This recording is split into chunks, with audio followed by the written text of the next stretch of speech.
Hello my dear friends, अस्सलाम वालेकुम। World current affairs जो कि इम्पॉर्टेंट हैं काफ़ी सारे जॉब्स के लिए, इंटरव्यूज़ और यूनिवर्सिटी एडमिशन की टेस्ट या कोई भी टेस्ट हो आपकी, तो इसके लिए वर्ल्ड के कुछ करंट अफेयर्स देखें कि how many electoral votes one by Donald Trump for the US presidency. देखें डोनाल्ड ट्रम्प ने अभी यूएस में जो इलेक्शन जीती है उसमें टोटल होते हैं 538, जिनमें से 312 जो हैं वो डोनाल्ड ट्रम्प ने जीते हैं, तकरीबन 50.5% वोट्स। और इलेक्टोरल वोट्स तो ज़्यादा हैं लेकिन परसेंटेज में ये 50.5 बनते हैं तकरीबन। What is the minimum number of electoral votes a candidate needs to win in the US presidency. 270 total votes दरकार थे। जो भी इलेक्टोरल वोट्स 270 लेगा यूएस में वो प्रेसिडेंट बनेगा। 50 स्टेट्स में से 270 इलेक्टोरल वोट्स टोटल होते हैं 538। And which US constitutional amendment limits the president to the 2 terms. देखें यूएस में जो प्रेसिडेंट है वो सिर्फ 2 बार ही हो सकते हैं, ये लिमिट की गई है 22nd अमेंडमेंट में। Donald Trump became the only second man in the U.S. history to win the 2 non-consecutive terms who was the first।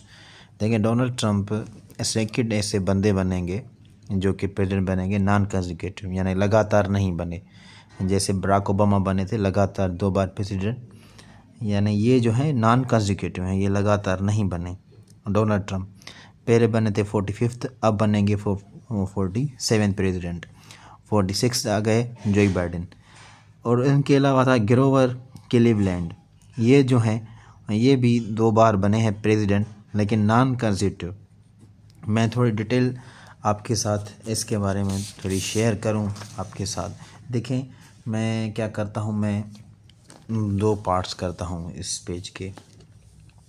जैसे सपोज समझें इस तरफ लिखता हूं Donald Trump and Kamala Harris. ये भी आपको इंशाल्लाह कहीं ना कहीं काम आ जाएंगे, कमला हैरिस। अब देखें कि इनकी पार्टी है रिपब्लिकन।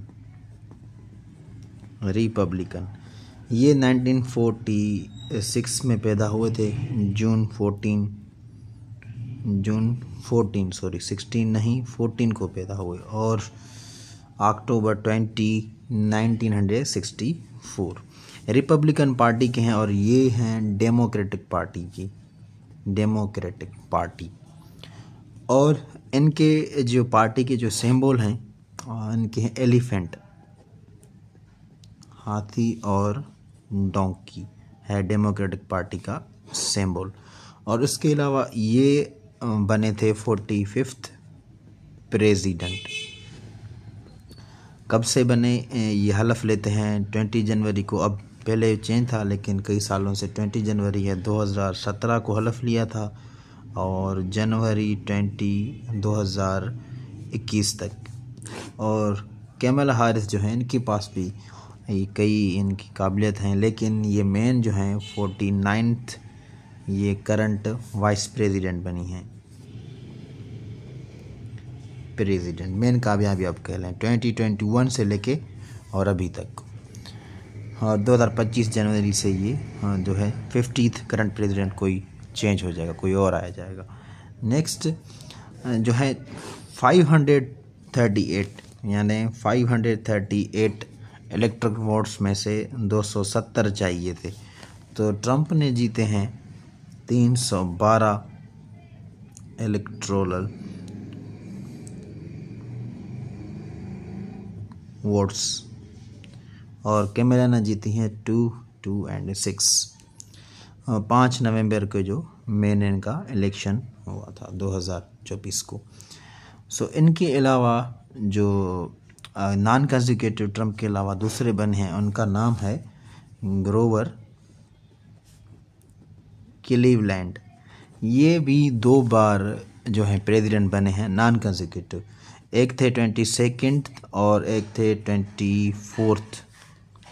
और ये 1885 से लेके बने थे 1889 एंड 24th टर्म था 93 से 1897, क्योंकि ये बहुत ही पुराने प्रेसिडेंट हैं यूएसए के, जो कि 1908 में ही वफात पा गए और 1837 और 36 में ये पैदा हुए थे। सो इनकी और भी काफ़ी जो हैं काबिलियत हैं, पोजीशंस इन्होंने होल्ड की हैं। गवर्नर भी बने थे न्यूयॉर्क के, लेकिन ये मेन जो हैं मेन चीज़ें आपके सामने। पहले हलफ होता था इनका 4 मार्च को, यानी ये 4 मार्च एंड 4 मार्च। तो ये मैं आपके साथ ये ग्रुप में शेयर कर दूंगा PDF करंट अफेयर में, ये भी कुछ। और इसके अलावा क्वेश्चन है आगे, Donald Trump become the second man in the history in the US history to win 2 non-consecutive terms, second president. After a turbulent and defiant campaign against Kamala Harris, Trump will become the country's 47th president. अब ये जो है यहाँ पे word आपने सुना होगा, लिखा हुआ है ट्रब्यूलेंट एंड लिखा है डिफिएंट। इसका मतलब होता है कि हंगामा खेज, मुनहरिक, ज़िद्दी इंसान, तगड़ा इंसान, ऐसे आप जो भी कह लें, ये जिस तरह से भी डिफ़ाइन किया गया है, लेकिन जो है अच्छे वर्ड्स में ये डिफ़ाइन किया जा सकता है। और भी ये मैंने डिफरेंट वेबसाइट से लिया है। सो 47th प्रेसिडेंट, और कैंपेन्स में तो ये सब कुछ होता ही रहता है। उसके बाद है Kamala Harris belongs to which political party? Democratic party, मैंने आपको बताया। When was US 2024 presidential election held? November 5, 2024। Who won the US president elections? Donald Trump. ये मेन क्वेश्चन जो हैं इसमें काफ़ी सारे ये USA से रिलेटेड हैं। नेक्स्ट है according to UNESCO's global education report 2024, the global out of school population has decreased, यानी ये जो बच्चे स्कूल से बाहर होते हैं उनका रेशो कम हुआ है, डिक्रीज हुआ है, by only 1% over the past decade, यानी पिछले 10 सालों में सिर्फ 1% ही कम हुआ है। बहुत कम हुआ डिक्रीज, लेकिन हुआ। और ये यूनिसेको का फुल फॉर्म होता है यूनाइटेड नेशंस एजुकेशनल, क्योंकि हमने भी उनमें ऑनलाइन ट्रेनिंग की है, सर्टिफिकेट पाया है, तो इसका थोड़ा पता है। United Nations Educational Scientific and Cultural Organization ही, I think organization. So which dictionary has chosen Pratt as its word of the year for 2024? So that is Collins। ये एक डिक्शनरी है जो कि स्कॉटलैंड से ही ये पब्लिश हुई थी। ये बहुत ही पुरानी है, आई थिंक 200 years ago और 100 years ago published by Glasgow. एक इंग्लिश डिक्शनरी है जो कि वर्ड ऑफ द ईयर 2024 के लिए बेस्ट डिक्शनरी को चूज़ किया गया है। Which countries join the BRICS in the 60th summit? अब जो है 16th समिट हुई थी ब्रिक्स की, ये ब्रिक्स की भी अभी ये समिट हुई है अक्टूबर में, ये भी इम्पॉर्टेंट है। इसमें जो है ईरान, इथियोपिया, UAE, इजिप्ट, ये चारों मुल्क उन्होंने ज्वाइन की है BRICS. In the 16th BRICS summit how many new countries has been join the organization? 4। ये 4 देश जो मैंने आपको ब्रिक्स के बताए। 16 समिट हुआ था, उसका भी मैं थोड़ा आपको बता देता हूँ। इन्होंने 4 जो देश थे उन्होंने ये ब्रिक्स ज्वाइन कर ली है ऑफिशियली। सो ब्रिक्स के बारे में थोड़ा मैं आपको बताऊँ। देखें कि BRIC पहले ये ब्रिक था, उसके बाद साउथ अफ्रीका ने जब ज्वाइन किया तकरीबन 2009 और 10 में, तो ये ब्रिक्स बन गया। B for Brazil, R for Russia, I for India and C for China and S for South Africa. ये 5 देश ये 16 जून 2009 को ये फॉर्म हुई, जब रशिया में पहला समिट हुआ था। इनकी पहली बैठक बनी थी, फर्स्ट जब समिट हुई इनकी, यानी बैठक इसी डेट पे हुई थी। सो तब से ये ब्रिक जो है एक कयाम में आया। उसके बाद इसका जो हेडक्वार्टर है, हेडक्वार्टर्स ये है शंघाई चाइना में, शंघाई चाइना में।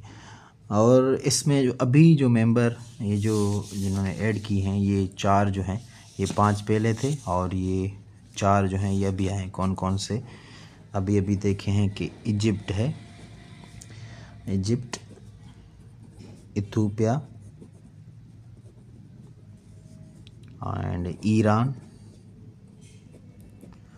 और आई थिंक एक यूएई था, यूएई। सो टोटल इसके 9 मेंबर्स हैं। और तुर्की ने जो है अभी तक ज्वाइन नहीं किया, लेकिन आई थिंक कि ये पहला नेटो मेंबर है जिसने अभी तक एप्लीकेशन दे दी है और अप्लाई कर दिया है। शायद अभी तक ज्वाइन नहीं किया इन्होंने। और अभी जो हुआ था 16 समिट हुआ था इनका, यानी 16 समिट। ये पहले 4 देश थे, 5 तो इनमें ही समिट हुआ करते थे। तो 16 समिट हो चुके हैं। अभी 22 से 24 अक्टूबर जो है इनके समिट हुआ है 2024 में, रशिया में हुआ है। रशिया, काजान सिटी का नाम था आई थिंक, काजान, जिसमें ये न्यू करेंसी भी शो कर रहे थे, जो कि ऑफिशियली अभी तक शायद इन्होंने रिलीज़ नहीं की, एक कॉन्सेप्ट था। सो ये रशिया काजान में इनकी 16th समिट हुई है। सो ये ब्रिक्स के बारे में भी थोड़ी इन्फॉर्मेशन लिख दी है इसमें। और इसके अलावा which is the NATO member country that join the BRICS. अब तुर्की ने अभी तक ज्वाइन तो नहीं किया मेरे ख्याल में, या आप खुद भी कंफर्म कर लेना, अप्लाई कर दिया आई थिंक। और ये वाहिद नेटो मेंबर भी है। Which cricket team recorded the world highest score in T20 international. हाँ, ये जिम्बाब्वे। ये हमें जब पता चला तो हमने भी इसका स्कोर देखा था। ये T20 की क्वालिफायर के लिए मैच था, जो टूर्नामेंट चल रहा था, तो उसमें जिम्बाब्वे वर्सेस खेली गैम्बिया। जिम्बाब्वे का मैच हुआ गैम्बिया के साथ। इन्होंने टॉस जीत ली, इन्होंने की पहले बैटिंग की। इस क्वेश्चन है which cricket team recorded the world highest score. इन्होंने स्कोर बनाया 20 ओवर्स में 344। 20 ओवर्स खेले, 20 ओवर्स, तो 4 आउट हुए थे उनके, और उनको आउट कर दिया गैम्बिया को 45, ऑल आउट कर दिया। यानी कि 14 ओवर्स ही चले थे शायद, और कुछ भी बॉल भी। सो यानी अगर 54 इनमें से माइनस करें तो 290 रन से तकरीबन जीत गए, 1/25 रन्स। सो और इसमें जो हमने देखा तो एक प्लेयर ने जो है तकरीबन 133 स्कोर किया था शायद 43 बॉल्स में, और छक्के 27 छक्के लगाए और 34, और उन्होंने सिर्फ एक भी छक्का नहीं लगाया, 0, एंड सिर्फ 4 बाउंड्रीज लगी थी। यानी एक रिकॉर्ड कायम कर दिया जिम्बाब्वे वालों ने कि 344 स्कोर 20 ओवर में बना डाला। सो ये था करंट अफेयर्स के कुछ क्वेश्चंस थे। एक तो पेज ये मैं ग्रुप में भी शेयर कर दूंगा इंशाल्लाह। So wish you all the best. और भी काफ़ी जो हैं इम्पॉर्टेंट करंट अफेयर्स वर्ल्ड के, पाकिस्तान के होंगे तो ज़रूर आपसे शेयर करेंगे। Thank you very much.